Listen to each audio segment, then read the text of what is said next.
In this video, we're checking out the two brand new camcorders from Canon, the Vixia HF W10 and 11, a fully dustproof, shockproof, freeze-proof, and yes, waterproof camera.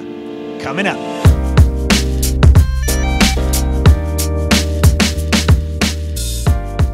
Hey, what's up? Sean here with Think Media, bringing you the best tips and tools for building your influence with online video. And we're here at CES at the Canon booth, checking out these two new camcorders from Canon, with the main standout feature being that, yes, this camera is on and fully submerged in water. Now, these cameras have, of course, dustproof, shockproof, and freeze-proof functionality, but the waterproof is really what stands out. So definitely something you could take with you, whether you want to get your kids involved, whether you don't want to be afraid of maybe having an up-and-coming video creator not damaging it. This thing is pretty near indestructible, right, for all kinds of content creation. But let's talk about the specs of each model. First of all, we have the Vixia HF W10. Now, the price point on this is going to be around $399 here in the US when it hits the market. 1080p, 60 frames a second up to. And the difference between these models is the W10 has 8 gigabytes of internal memory. So if you don't want to put an SD card in it, you can just capture your footage straight to the camera.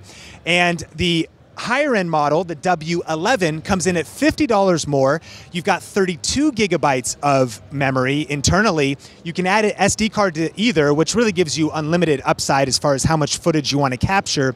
And also on the upper end model, you also have an LED light built in front of that. I think that's a pretty big feature, and that's definitely the one I would pick, not only because of lighting video like this, but if you take it underwater, now you have a light source for those swimming photos, for those cool like beach photos and things like that. Another great standout feature of these cameras is the battery life. You've got 5-hour battery life with those internal batteries, which is awesome. Then you can just plug it in and charge it up.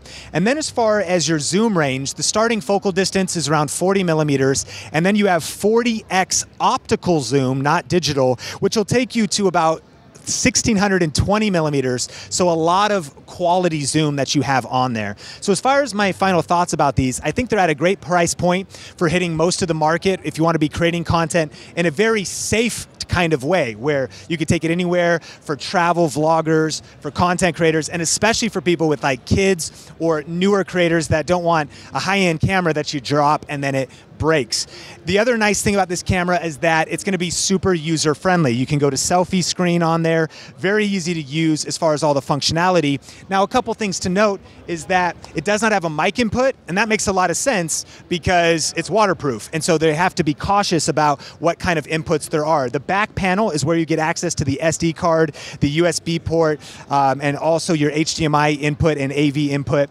But once you close that down, then everything is waterproof. On the front is your mic source for capturing audio, and I'm excited to test this in the future to see how that sounds. But again, if you want some greater features, of course, Canon has some other models. In fact, there's a brand new 4K camcorder that we just covered from CES. So if you want to check out that video, we'll link it up on the YouTube card, and we'll post a link to it in the description below. Question of the day. Are you thinking about upgrading your camera this year, and what cameras are you looking at? Let me know in the comment section below.